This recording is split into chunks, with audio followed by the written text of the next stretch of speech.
Just want to go over a couple of things from class that we talked about.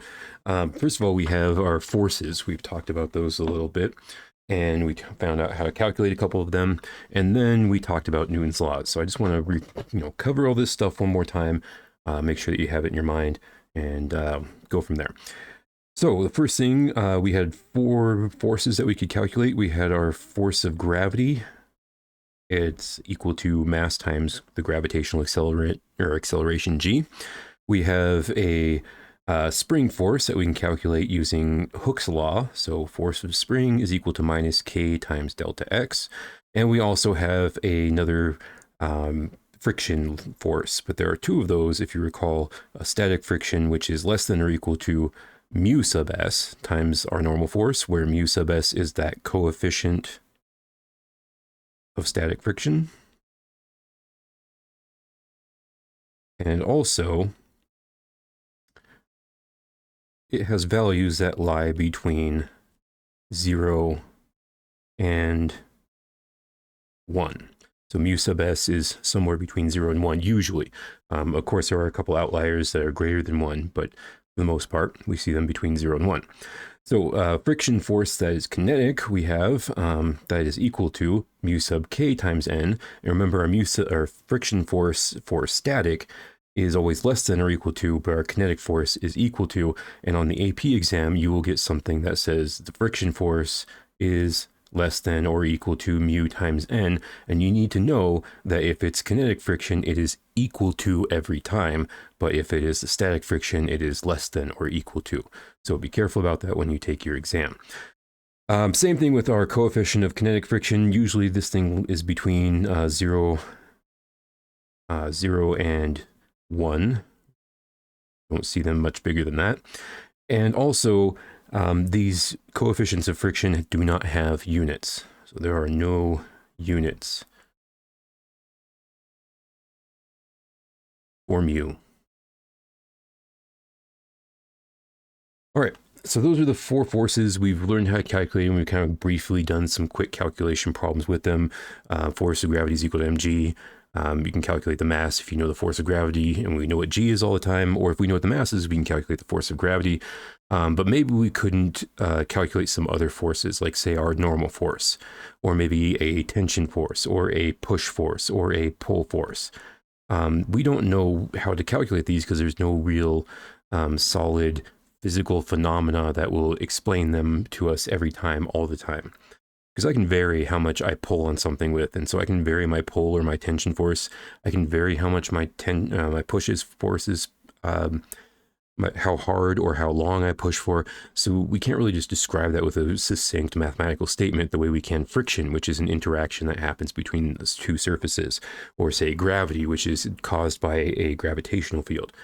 So because of this, we have to, if we want to know how hard we're pushing with something, we either have to measure it directly using a device like a Newton meter or a force probe, or we can relate them to some other force that is calculatable using Newton's laws. So we had three of those laws, which were Newton's first law, and that said that the sum of forces is equal to 0. And that was called our inertial law because if we don't have a net force, that is, if all the forces cancel out, or if there are no forces acting, then our total force on that object is 0, and so it will not accelerate. If it's moving with velocity that is constant, it will stay constant velocity, and if it is moving with 0 velocity, or not moving at all, then it will continue to not move at all. Newton's second law was next on the block. That says the sum of forces is equal to mass times acceleration. And that means that if I take my forces, I add them together, and they are not equal to 0, I can calculate my acceleration from them. Now, let's say that we had a situation, that's Newton's second law. We had a situation with a box. We really like boxes in physics, boxes and springs. That's most of this unit. But this box is on a horizontal surface, not a very good one, but let's try it again. Horizontal surface, and there's some friction there pointing, that will go this way. So that's a static friction because we're not pushing on it or anything like that. But that's the direction that we will say the static friction will act. Let's define a coordinate system. So there's our positive x direction and our positive y direction. And let's assume that I just decide to exert attach a rope to this thing and exert a pull force in this direction. So that would be my F pull force. And the object doesn't move. So I'm not pulling hard enough to overcome the static friction, which means my static friction is going to be equal to my F pull force. And the reason why it's equal to my F pull force is because the sum of forces in that X direction has to be equal to 0. But the sum of forces thing, well, that's just my F pull force plus my friction force, F sub S. And again, I have these as vector quantities, so they have direction in them. If I pull the direction part of it out, I would have my F pull pointing the positive direction, so it stays positive. So F pull scalar. And then I would have my addition to my other vector, which is my friction vector, and its direction is negative, and its magnitude is F sub S without a vector over it. This has to be equal to 0. And so if that's the case, then we can add F sub S to both sides, and we'll get that our force of pull is equal to our friction force. So when there is no motion, our friction force will be equal to our pull force. And that was some of those questions we'd have on the progress checks, where I'd say that the friction force maximum, or the maximum static friction force could be 200 newtons, and you push on it with 100 newtons. What is the static friction force? You don't need to go through and calculate it. You just need to know, Newton's first law says, since it's not moving, and there's no acceleration, then the friction force has to be equal to the push force. But if we look at that block again, and let's say that we actually did overcome static friction, so block, surface, and I push on it with this F push or pull on it or whatever. We were pulling before, let's keep pulling. So I pull on it with this F pull force, and the static friction force acts backwards. Eventually, if I overcome this the static friction force, I will start it to move. And when it starts to move or slide, then it's no longer a static friction force. So if this is the case, what's happening here is I'm thinking of a point in time where I've reached this maximum static friction force. I've exerted all this extra force to it. And so maybe we can look at that situation, but it's kind of hard to do because we still have forces changing at that time. So as far as like a mathematical treatment of this goes, we can't really do much for that. We'll have to wait until we get to the momentum or the energy section to deal with changing forces. But once it does change over, we can start talking no longer about our static friction force, but our kinetic friction force, F sub k. And I'm moving. Obviously, you can see that my F pull vector is bigger than my FK vector, and maybe you can assume that since my net force would definitely be pointing in my F pull direction, that my acceleration would also be pointing in that direction. And yeah, it would. So if we wanted to calculate what our F pull was using Newton's laws, we'd have to use Newton's second law, because it says the sum of forces is equal to mass times acceleration. And here we don't have 0 acceleration, and so we have to do some thinking about what kind of setup we can do to measure our force of pull, because it might need to measure an acceleration as well. All right, so our pull, or our sum of forces, or net force, is going to be equal to our F pull vector plus our Fk friction force, kinetic friction force vector, and that will be equal to mass times our acceleration vector. I should put bars over that as well. The force and the mass times acceleration, the A. Well, if we were given something like an acceleration A is equal to maybe 2.5 meters per second squared. We also knew that the mass of this block were 30 kilograms. We can calculate what this force of pull is. But the problem I have is that I don't know what my friction force is very clearly. I know that there's an equation for it. I know it's equal to mu k times n, and so I don't know what n is, though, necessarily. So what I have to do is I'd have to look at my y direction stuff. And I just want to really point this out again. We are using Newton's first law for the x component, right? To do our analysis of the x component of the motion, where stuff is actually moving and accelerating, we have to use Newton's second law.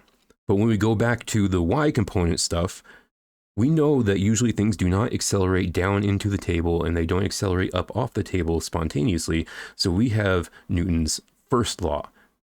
And I should go back here. This is Newton's second law on the left, and Newton's first law is right here. So we have to use Newton's first law in the y direction to get our normal force and calculate that. And then we'll have to use Newton's second law in the x direction to figure out what our pull force is. Newton's first law says sum of forces is equal to 0 because acceleration is 0, and that tells us that our two forces in the y direction, which are the force of gravity and the normal force, when we add those two vectors together, they are 0. Force of gravity is pointed downwards, so we give it the negative. I think we defined a coordinate system in the previous part, but let's go ahead and do that again. Positive x to the right and positive y to the up, which means negative y is to the down. So Fg will be a negative direction and a Fg will be our magnitude. Also, we have a normal force which is pointing in the positive direction, so we'll just call it plus n. And the normal force plus our force of gravity is equal to 0, so we can write this statement, and we've gone from a vector equation to a scalar equation by pulling out our negative signs that were hidden inside this vector, quantity. So I can add a force of gravity to both sides of the equation, and what I get is my normal force equals force of gravity, and I have an equation for that force of gravity, which is just m times g. I know m and I know g, and so I can calculate my normal force. But I'm going to wait to do that. And the reason why I'm going to wait to do that is because N and F and G and M and G, these things are much easier to write than 37.2568 newtons, right? If I keep writing that over and over and over again, I'm going to make some mistakes. Because what if it's negative? I could lose a negative sign when I write it in the next step, the next line down in my algebra. I could have all kinds of room for error if I leave, the more stuff you have there, the more numbers and decimals and positives and negatives you have, the more chances you are going to make a mistake, right? This is kind of like more moving parts means more points of failure. We don't want to do that because it'll give us an incorrect answer and we'll lose points. So what we should do instead is just keep it as an algebra thing for now. What I'm going to do is I'm just going to say the normal force is equal to mg for now. And we'll just hold on to that for a little bit. All right, so let's go ahead and take our vector equation for the x direction, vector, and change it into a scalar equation for the x direction. So force of pull, as we can see from the diagram above, force of pull is going to be in the positive direction, so it's positive with a magnitude of F pull. And the friction force is in the negative direction, so we subtract it, and its magnitude is F sub k. And this whole thing will be equal to ma. And we don't know the direction on a, but don't worry about it, because once we do the subtraction or addition or whatever we do on the other side of the equal sign, it will give us a negative if it points to the negative direction, or a positive if it points to the positive direction. But also let's make sure that we know that this is a sub x, our x acceleration. So it will be entirely horizontal, and we can define the direction with just a plus or minus sign. Okay, force of pull, we don't know what that is, we can't calculate it, but we do have an equation for our friction force, which is minus mu k times our normal force. And that's equal to ma. Oh, and I meant that our acceleration in the x direction was 2.5 meters per second earlier. Our force pull, we can now calculate, we can just need to isolate it algebraically, and to do that I will add a mu k times n to both sides. And I get force of pull is equal to mass times acceleration in the x direction plus mu k times n. But I have a statement over here from my y stuff that I got using Newton's first law, and it tells me that n is equal to mg. So I can write that as well. F pull is equal to m times a sub x plus mu k times our normal force, which is equal to mg. We could do some factoring and stuff like that if we wanted to, but you don't really need to at this point. We have done everything we need to do. We have what we were trying to calculate, the symbol for it on the left side of our equal sign, and on the other side of the equal sign are a bunch of other things, right? We know mass, we know acceleration, maybe we're not given mu, but let's go ahead and say that mu is given to us as 0.3 maybe. 0.3 for our mu. So we know mu, again, we know mass, and g, that's a constant, so we always know that. At this point, I can just straightforward calculation, multiply and add some stuff together. We said the mass was going to be 30 kilograms. The acceleration in the x direction was 2.5 meters per second squared, and that's in the positive x direction. Our mu is 0.3. Our mass again is 30 kilograms. And g is 10 meters per second squared. So if I take this and plug it into a calculator, I get 165 newtons. The only thing that's left to do for this is to determine what our direction is. So we can look at our, zoom out a little bit and look at our direction of our force of pull. We know that that's pointing in the positive direction, and so we'd say that F pull vector, with a bar over the top, is equal to positive 165 newtons. That's it. That's our solution. That's our answer. We were able to calculate how hard we pulled it using friction force, a value of acceleration. Maybe we had a motion detector or something. We were able to measure the acceleration as we pulled it. And then we were able to calculate our pull force using Newton's second law for the x direction where the acceleration was happening, and also Newton's first law for the y direction where there's typically no acceleration, at least not when you're on a surface. So all right, that's all I wanted to go through for this one. There are a couple problems I'm going to be posting here in a little bit, and they will be kind of stop and work on the problem type of thing, and I'll have a solution as well. So until then, we will see you later.